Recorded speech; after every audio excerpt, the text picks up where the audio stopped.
यदि मैंने पाप किया है तो मुझे पाप भोगने कहां आना पड़ेगा? जोर से, मृत्यु लोक में आना, फिर आना पड़ेगा। मैंने पाप किया तो मुझे आना पड़ेगा। अच्छा, मैंने पुण्य किया है तो पुण्य भोगने कहां आना पड़ेगा?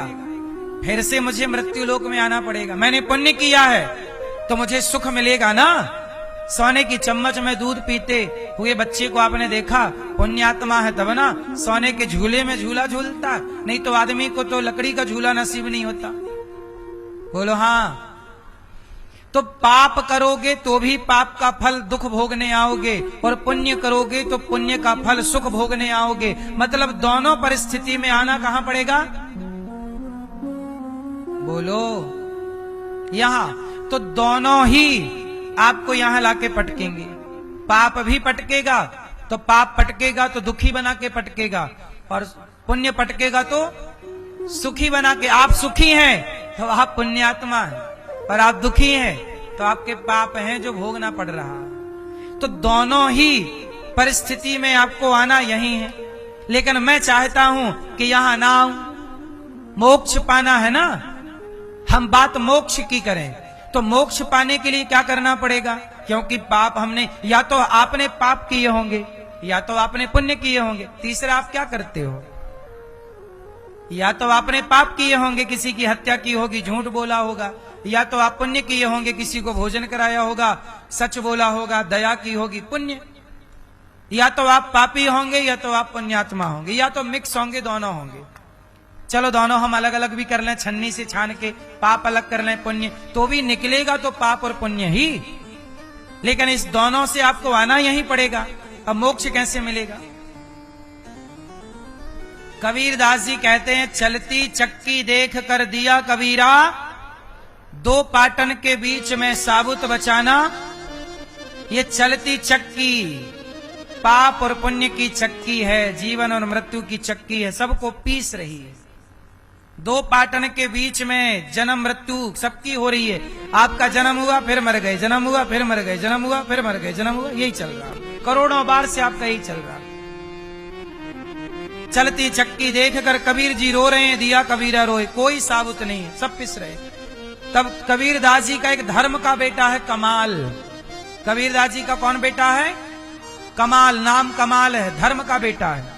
धर्म का बेटा बोला, कमाल पिताजी चलती चक्की चलने दे, पिस पिस आटा होए पर कीले माही जो रहे। चक्की में कील होती है बीच में, वो कील में यदि दाना घुस जाए तो कितनी भी चक्की चले वो दाना नहीं पिसता।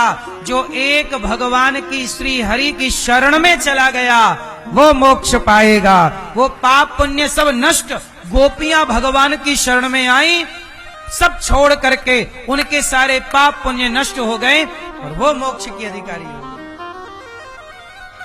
मोक्ष पाने वाले को अपने पाप तो नष्ट करने ही पड़ेंगे, पर अपने पुण्य से भी उसको छुटकारा पाना पड़ेगा। जो पुण्य मैंने किए हैं, याद रखिएगा, यदि मैं भगवान की शरण में चला गया, शरणागत ग्रहण कर ली, विभीषण की तरह शरणागति,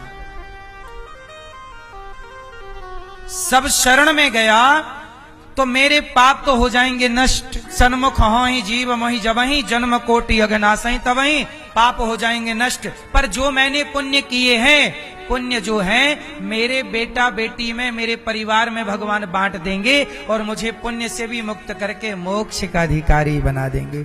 आप जो पुण्य करते हो, यदि आपका मोक्ष जिस दिन होगा तो आपके सारे पुण्य आपके बेटा बेटियों में बांट दिया जाएगा और पाप कर दिया जाएगा नष्ट। पाप बच्चों में नहीं बांटा जाता, पर पुण्य बच्चों में बांटा जाता है। ये केवल उनके लिए सुविधा है जो मोक्ष के अधिकारी बनने वाले हैं। क्योंकि मोक्ष का अधिकारी जो बनेगा वो ऑलरेडी पुण्यात्मा होगा, पापी तो हो नहीं सकता। समझो ना, जो पुण्यात्मा होगा वही ना मोक्ष का अधिकारी। और मोक्ष का अधिकारी है तो आपके पुण्य बहुत होंगे, तो वो बहुत पुण्य कहां जाए। इसलिए कहते हैं कि माँ बाप के पुण्य से बच्चों का यश कीर्ति बढ़ती है। माँ बाप जितने पुण्यात्मा होते हैं बच्चों को उतना सुख मिलता है, और माँ बाप जितने पापी होते हैं उनका फल बच्चों को भोगना पड़ता है। इसलिए कहावत कहते हैं कि बाढ़े पूत पिता के धर्मा, माँ बाप के धर्म कर्म से पुत्र की वृद्धि होती। यदि पुत्र बहुत मेहनत करने के बाद भी सफल नहीं हो पा रहा है तो यह माँ बाप के पाप का कारण है। इसलिए माँ बाप के पुण्य से, जैसे माँ बाप का माँ का खाया हुआ अन्न बच्चे के पेट में चला जाता है गर्भवती स्त्री, जैसे माँ का खाया अन्न बच्चे के पेट में रस के रूप में जाता है, ऐसे माँ बाप के द्वारा किया गया पुण्य बच्चे को आगे ले जाने में सहायक होता है।